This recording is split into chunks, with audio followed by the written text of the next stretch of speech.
In this video, I want to talk about cars and counterproductivity. The West has always been characterized by a blind and almost passive acceptance of whatever technology happens to come into its hands. We adopt it without questioning it, and once we have it, we suffer from a compulsion to maximize its power potential as soon as possible. When we discover we can exercise some new power, we don't ask, should we, or to what degree, we just ask, when do we get to? That's why once we discovered nuclear fission, we skipped right to the atomic bomb. And it was not only developed, but as soon as it was developed, it also had to be used.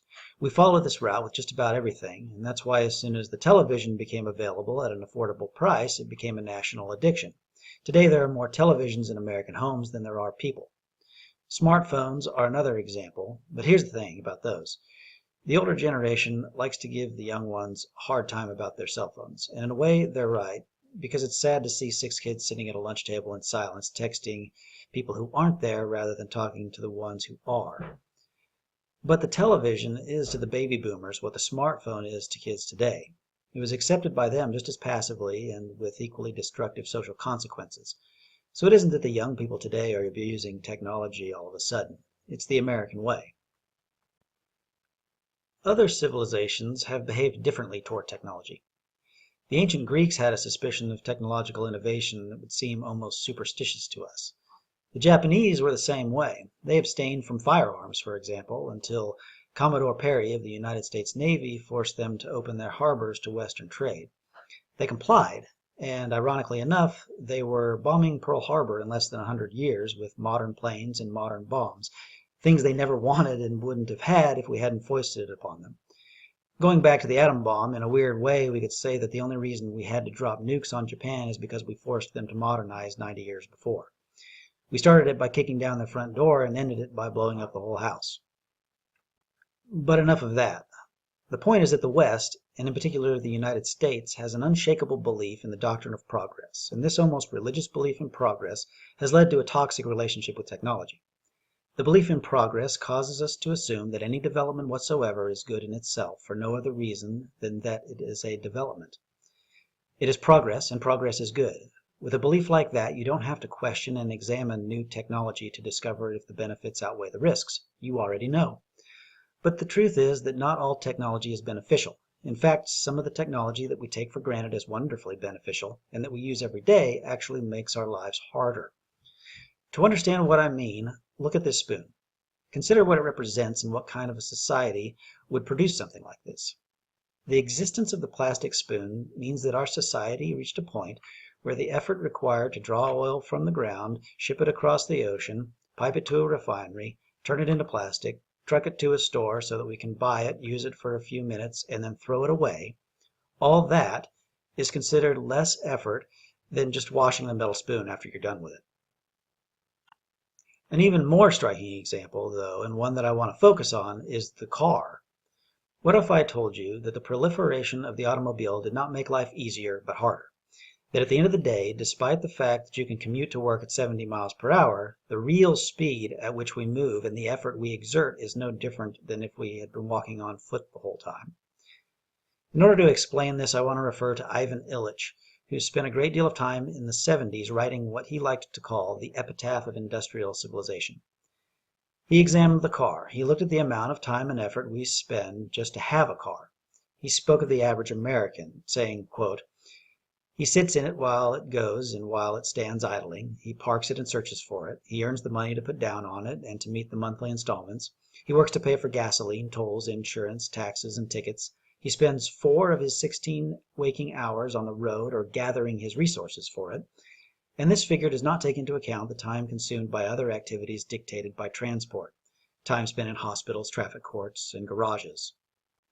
According to his research and the numbers available to him, he said that the model American puts in 1,600 hours to get 7,500 miles.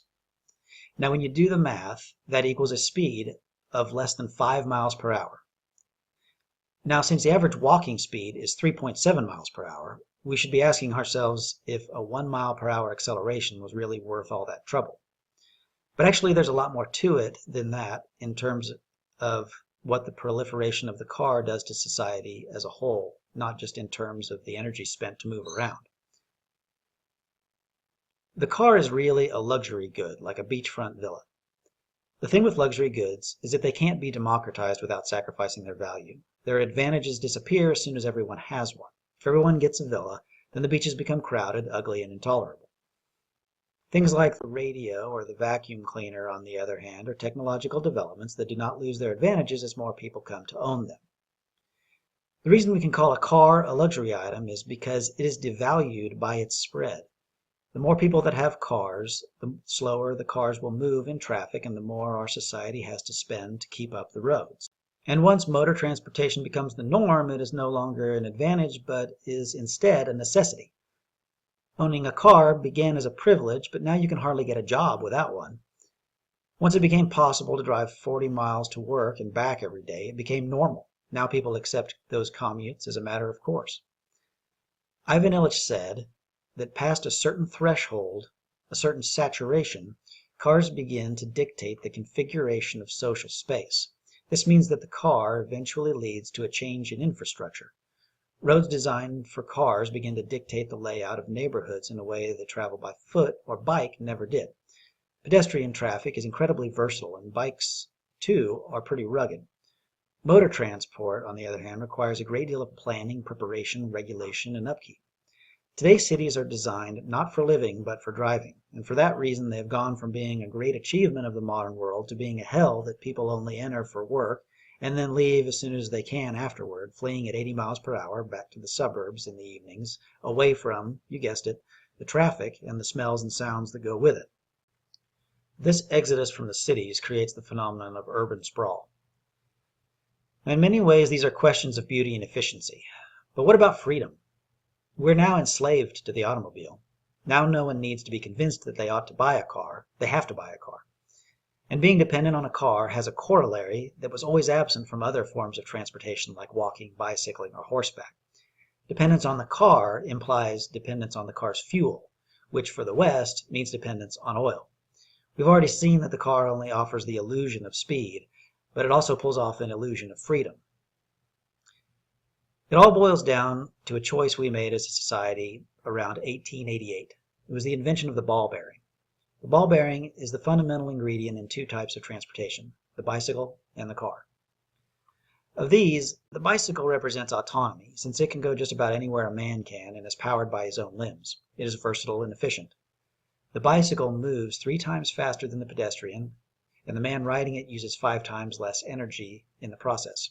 From an efficiency standpoint, the bicycle outstrips not only all other machines, but animals as well. The other choice, the car, represents greater speed, or in other words, greater technological power, plain and simple. Remember what I said about the West and its compulsion to always maximize in terms of power any new technology that comes along. So what did we do when we faced the ball bearing? We went fast and furious with the automobile. The car is one of the strongest examples I can think of, besides the atom bomb, of how self-destructive this will to power is for our society. The results haven't been great. Everyone understands now the problem of the rat race, a sort of lifestyle of circularity that seems insane when you step back and look at it.